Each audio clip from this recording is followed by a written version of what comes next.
We want to introduce our next guest. Her name is Michelle Pontvert, and she is joining us from the other side of the pond today. So it's morning for us, afternoon for her.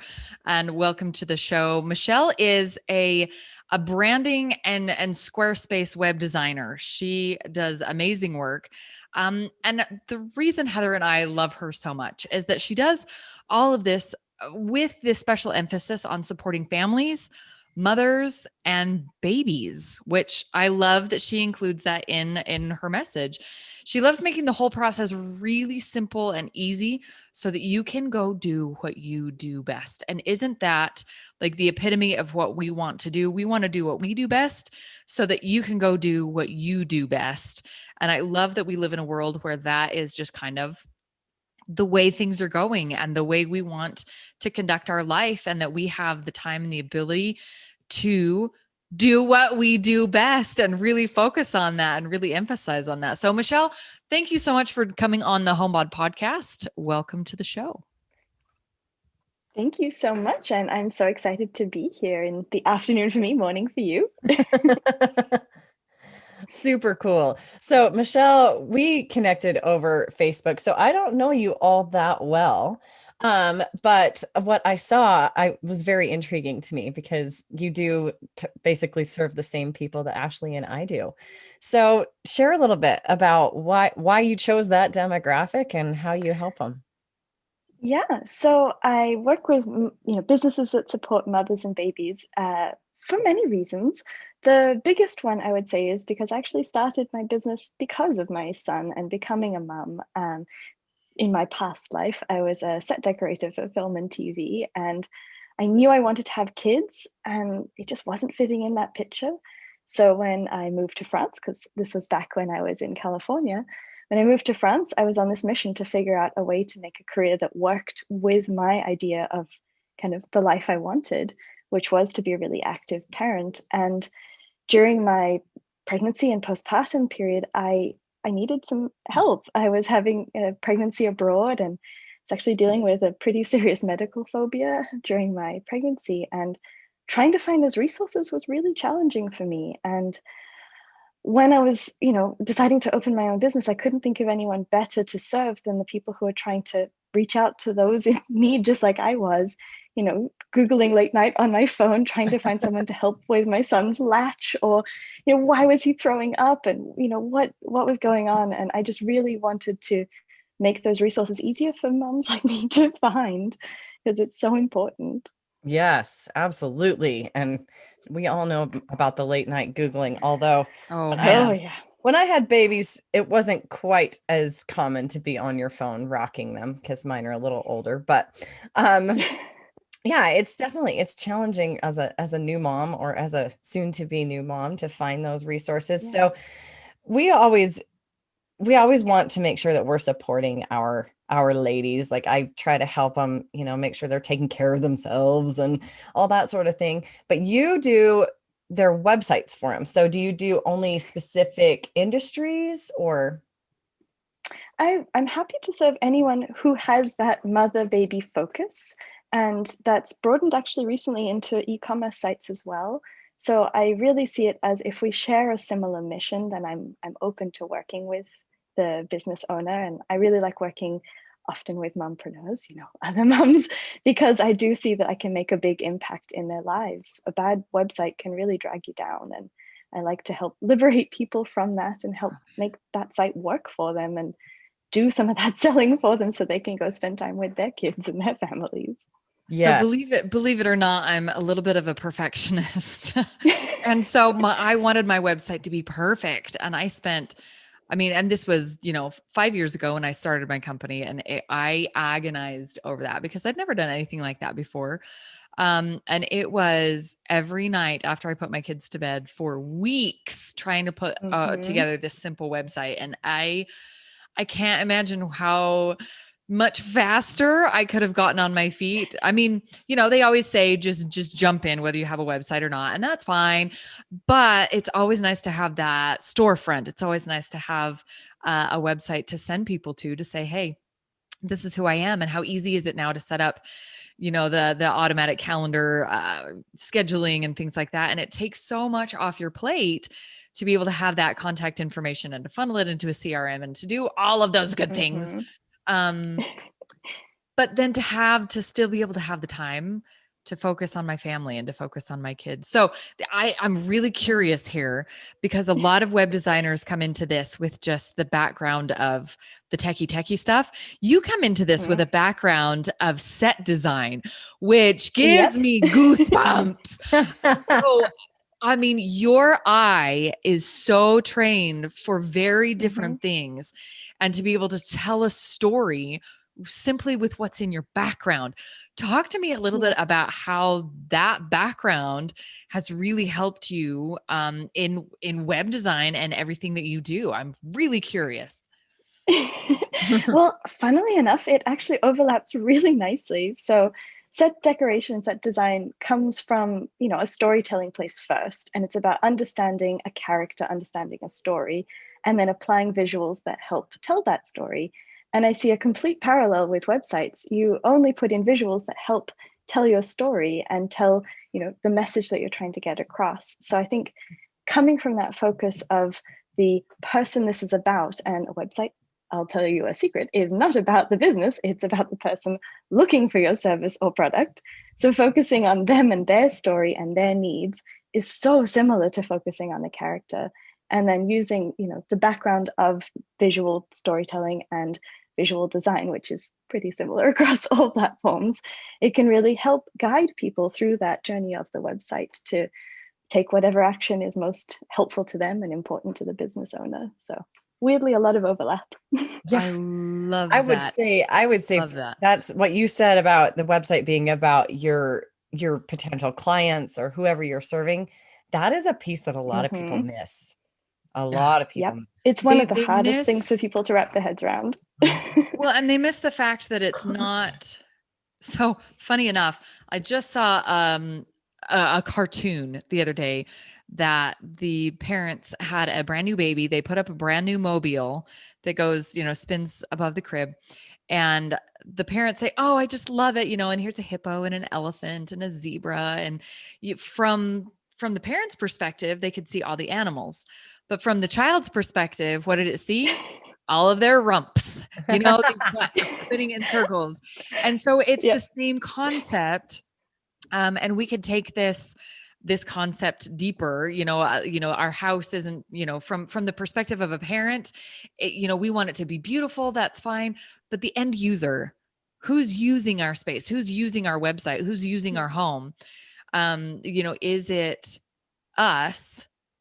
No, it's the end user. It's the next person. It's our children. Can they access what they need to out of the pantry? Can our end user figure out that we're telling their story on our website? And so they're going to be attracted to who we are and who we service and how we service them. So it's that one next step, can you service the end user, not the actual client?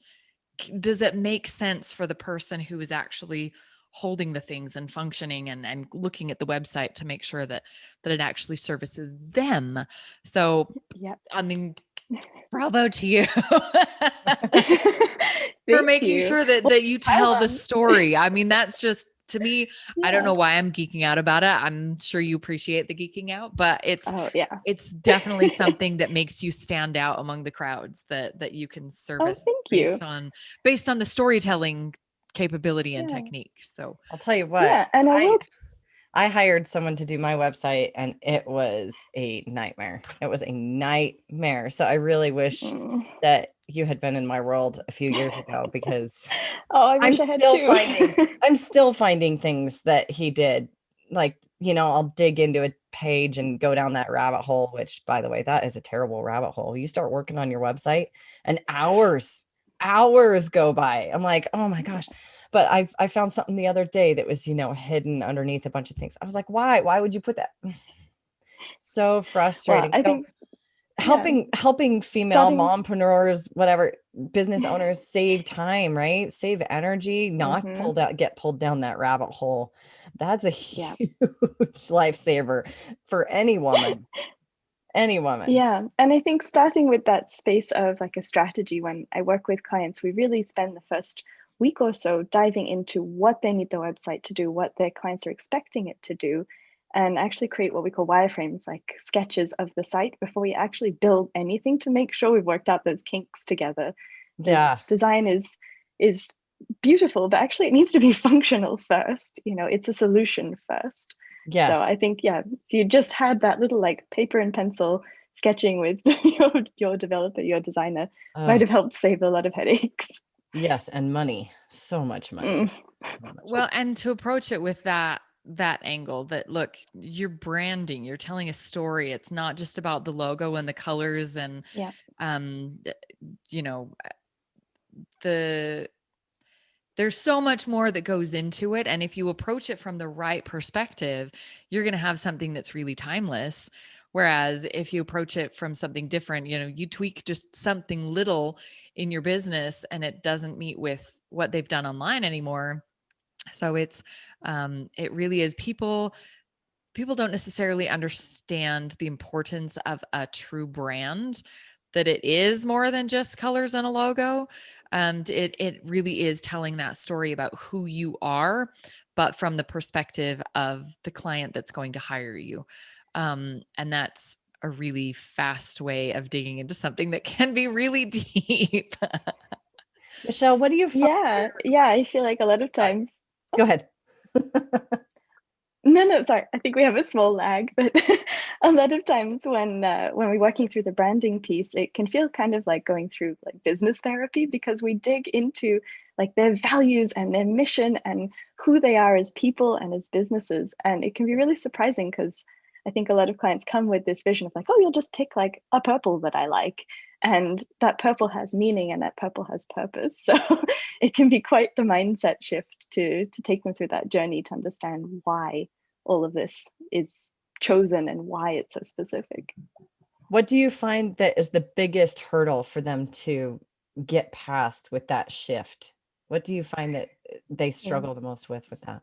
I think it depends on the person. I think sometimes that struggle of it not really being about them can be a challenge, especially for a business that people have poured their hearts into. And it can be hard to take yourself out of it, especially a personal brand. So I think that mindset shift can be a little challenging for people, but often understanding it through the eyes of this being a business ultimately can really help kind of make that make sense and have a purpose behind all of this. And then I think, yeah, people just have innate preferences, and sometimes that can be a little tricky to play around. But, in the end of the day, I want people to love their websites and love their branding. Otherwise, they won't show it. And if you're not using it, then it's not serving you. So there is an element of pleasing the client, of course, but I want to make sure it also aligns with the customers and the consumers that they're trying to attract.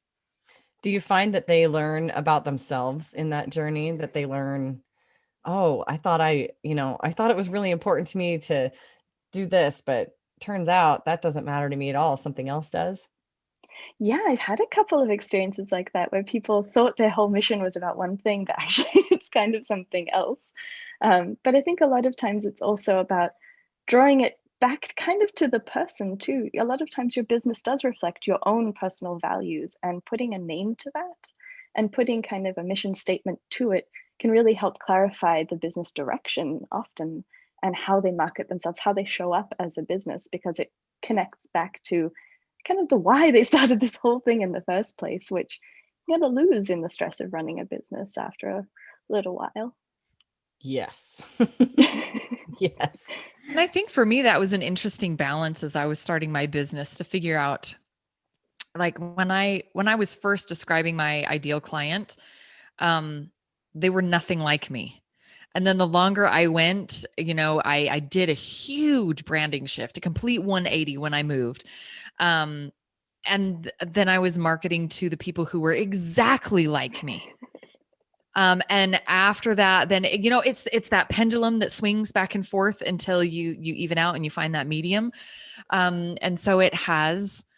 I mean, it was constantly changing there for me at the very beginning, and it's been a lot of fun to really just experiment with that and recognize that my perfectionism can't keep me from acting, because it's when I act, it's when I speak, it's when I open my mouth, it's when I look at my website, it's when I approach, I put certain words together and see if it makes sense and see who I attract, that's when I know, okay, nope, I didn't quite hit it. And it's okay to shift, and it's okay to change, and it's okay to move around within your own brand. And there again, I mean, drawing parallels to your own world. When we have a house that it's like, we need to go from absolutely crazy to absolutely Pinterest perfect, we're swinging the pendulum, and we need to be able to go back and forth until we find that happy medium. Same with diet and exercise. If we go from fad diets to, massive exercising, there's that happy medium, and you have to figure out what works for you. And I love to see people who are constantly working on their website, that it's not just to set it up and leave it, that it's a, hey, you know what? I just realized all of my pictures in there are just of me, but I want to focus on families. Let's get pictures in there of a family. Like, imagine that. So, it's the constant changing, it's the tweaking, it's the being able to understand your brand and who you are as a business and as a person, to be able to make those shifts. So, tell us a little bit more about some of the fun that you have had dealing with clients that deal with families and moms and babies. Some of the rewarding sides of doing that. Yeah, so I've been working recently with a client who's setting up a really cool business I'm just like excited about and wish it was in France. Um, she does sustainable rental baby clothes. And I just love Oh, the mission behind it and wanting to be, earth conscious, but also like consumer conscious, that we're not just buying all these fast fashion clothes for our kids because they grow out of them so quickly. Yeah, they wear them for like And a month.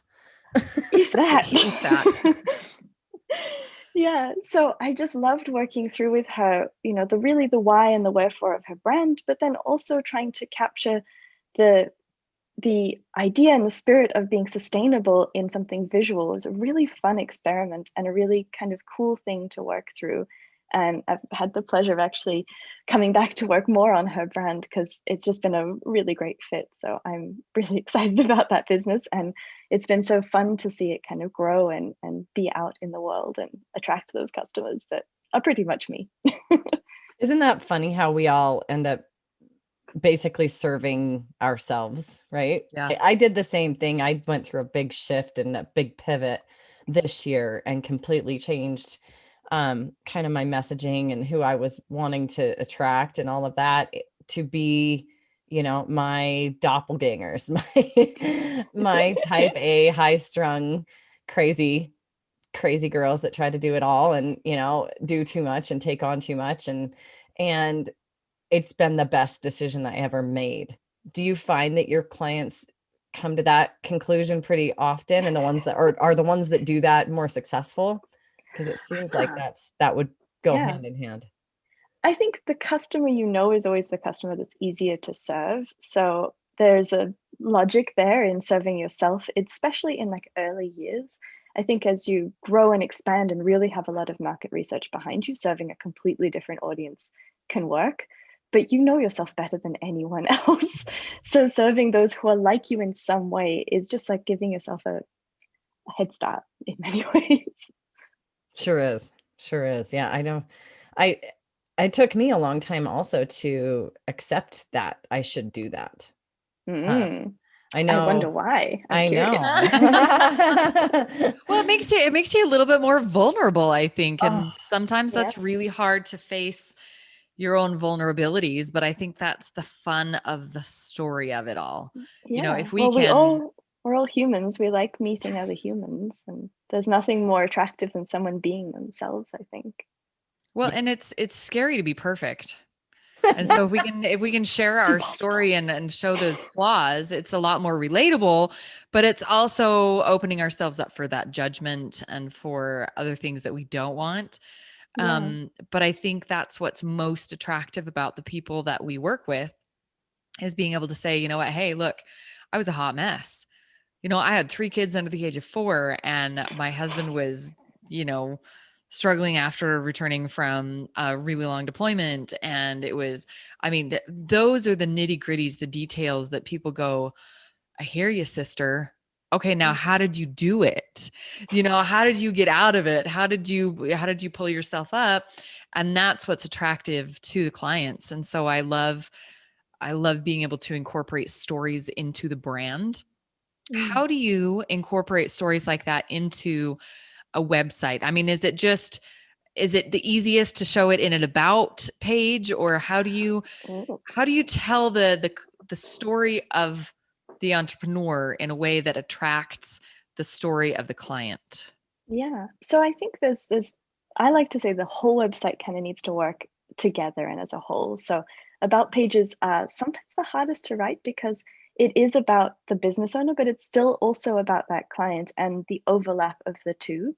So I like to encourage people to use what's called a brand story on their brand, like about page. And that talks through the why they started the business and their personal connection to the types of people they're trying to work with and for. But a lot of times the about page can also be still talking about those clients, those ideal people that you want to attract, because ultimately it's about that connection you're trying to create. But I love seeing stories in testimonials. I think that is one of the most powerful places to see the before and after, or the like journey that they've been on is so compelling. And I think a lot of times good copywriting can do a big part of that.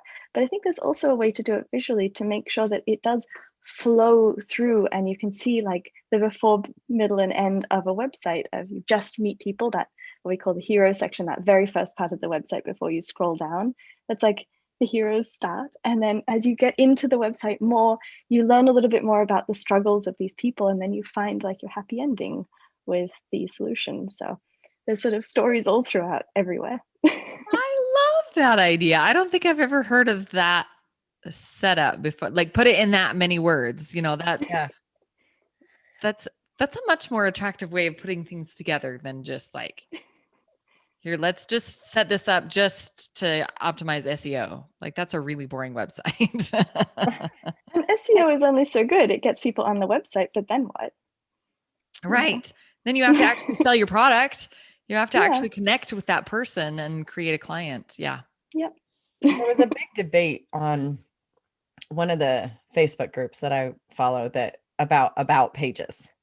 And one person said that someone had advised them to not have one and that it's like a antiquated thing. And then other people were like, that's the first place I go.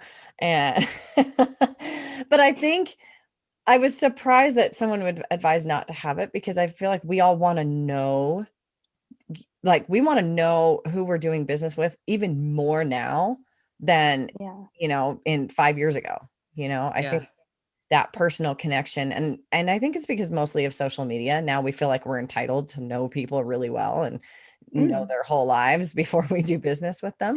So how do we as a business owner share enough about who we are to let someone know, but without writing like a novel? Because I know also people have attention spans that are like goldfish, and so they read the highlighted bold points and they're out. Well, headings are helpful there too. So breaking up your big text with headings, number one tip. But I think, again, framing it through that point of view of your connection with the client ultimately makes it a lot easier for them to read, because it's about them and their struggle and how you relate to what they're dealing with and why you care. And that's pretty compelling. I think within reason, speaking of a certain length about that can always be insightful and helpful and something compelling. If you're getting into like a 5,000 word, mini book, then maybe we should cut some down. But that's more just for readability than anything. Yeah. I know. I don't read very much. Like even when people send me long emails, I don't read them. I skim them.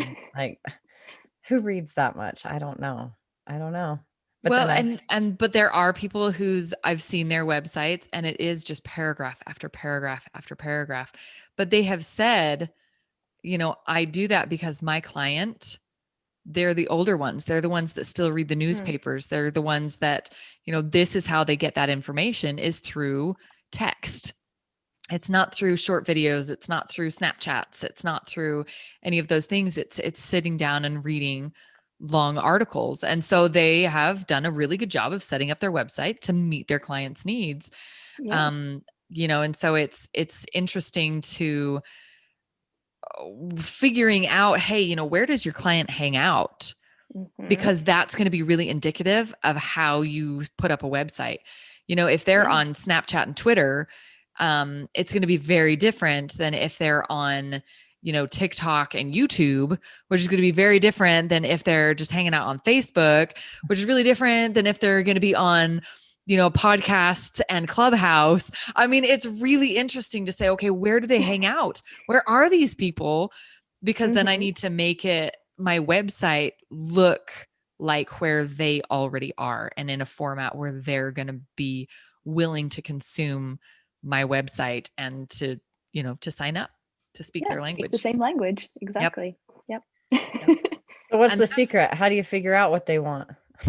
Well, I mean, it ultimately kind of comes down to the boring market research and analytics. Like, as much as we like to talk, until you've actually looked at what's already working for your business, and if you currently have a website, digging in a little bit to those analytics and seeing where are people coming from. If you are making, Facebook ads, how are they converting? What kinds of people are you converting? That will give you a lot of like hard data to actually make those decisions off of, because they are big decisions and they do impact your business. So it should be based on slightly more than just your gut and wishful thinking. It's nice to be able to dig into something a little bit more concrete.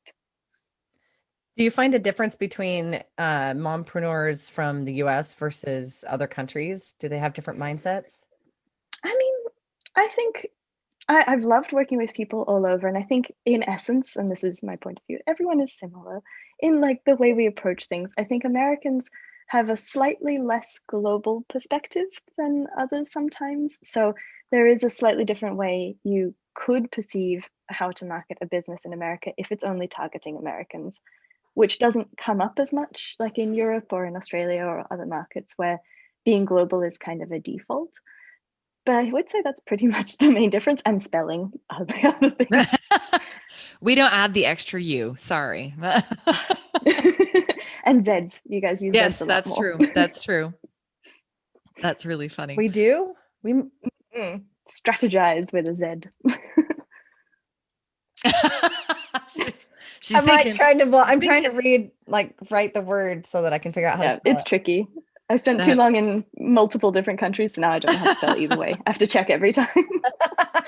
Now, Michelle, I'm assuming that you do, I mean, all of your work is online. So I'm assuming that you can take global clients no matter where they're, listening from. Yeah. I haven't worked with a French client yet, actually. So I've only worked globally, and I really love that. I've got a connection to Australia. I'm Australian originally. I've lived in America for 10 years. I've, British family. So I really love this way to like connect with these populations I care really deeply about and kind of miss.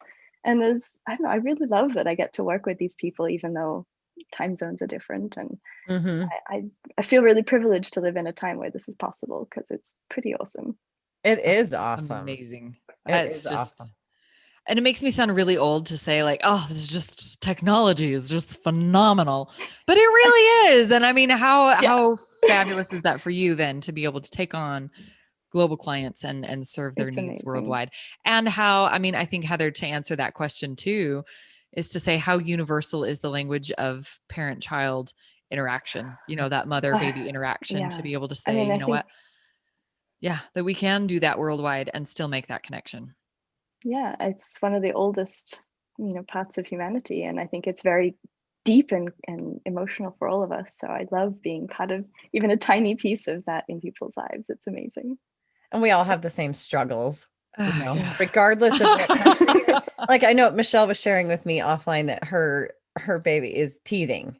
And like no mom ever in any country has not felt that pain. Like we all can relate to the lack of sleep and crying baby all day long, make you crazy. And I think that's so cool to connect with women around the world who have all been through that same moment. Yeah, it's like this really unique experience for us, but this really global experience for women and humans. And I just love that kind of dichotomy. It's really crazy to live it and be like, it's unique to me, but actually everyone's gone through it. Yeah. Well, and it's funny, like my husband talks about, finance and math. He's like, that's the universal language. Unless unless you get in a room with a whole bunch of moms and then their birth stories is the universal language. And Oh it's like, yeah. see, we already have this immediate connection if we're dealing with moms. And so that's a whole lot of fun. Yes. Yes. Michelle, if a worldwide mom wants to get a hold of you and work with you, how do they find you? Well, obviously my website is my favorite place to connect with people. It's Michelle Pontvert, Pontvert. Very tricky, but there is an extra T in there. So michellepontvert.com. And then I'm on Facebook and Instagram, Michelle Pontvert as well. And I'm really like love to meet people and connect.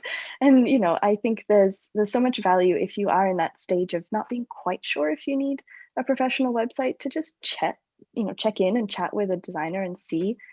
I often talk to people who aren't quite at that cusp to push over, and I'm pretty honest about sharing, like, this is not going to give you what you're looking for yet, or maybe it is the right time to scale up your business. So if you're in that stage of not being quite sure if you're ready, I love those conversations. I'd love to reach out and have a chat if that's where you're at. And You do have reach out. Don't set up your website by yourself 3 weeks in a row after your kids go to bed. yeah. Please reach out to Michelle. We don't want to get on your website that you DIY'd. It's not a good one. No. It's not a good one. So Michelle, you have something to help us out? I have a checklist to help you figure out that first part of the website we talked about earlier. It's called the hero section. It's my homepage hero, so michellepontvert.com/homepage-hero. And it's a checklist to really make sure we optimize that you are getting the right eyes on your website and taking them to the next step. It's a really crucial place on your website that if you've got someone there, they give you about 3 seconds to decide if they're in the right place or not. So capitalizing on this one first little section can be a make or break kind of moment. 3 seconds? I love Mhm. that. Wow. But it's like, I mean, here we are dating ourselves again, but it's the above the fold Right. part of the Above the newspaper, fold. right? Yeah. Yeah, that doesn't even exist anymore, that no one even knows. No, it's before you scroll. That's wonderful. Okay, we will make sure that we link that up. I'm going to go scope it out because I've kind of hit that next wall on my website, and maybe I'll just hand it over to you. But no, that's an incredibly important little freebie there. So thank you so much for offering that, for putting that out there. We'll make sure that we're linked up to it in the show notes. So if you need to connect with Michelle in any way, we'll get your website and that little heroes section listed for you. So, Michelle, thank you so much. I have really, really enjoyed this conversation. Well, me too. So much for hanging out with us. Good afternoon to you. Well, thank you. Good morning to both of you. Excellent. Now, then after we leave, if you have one action step, one to-do list, we call them happy hacks that will make us happy today. What is the one thing that these ladies can do today to help them the most? I would say my biggest tip is to take a step back and look at your website and branding as if you were your customer, and try and use it as if you were your customer. Make sure that it's super clear what needs to happen first, where you're sending people, and how they can work with you. Mic drop. Boom. Now it I'm going to really go is. get on my website and see It's how much. about that end client. It's about Yeah. that ease of, yeah. No, I like that. I love it. Awesome. Michelle, thank you so much for everything. This really has been wonderful.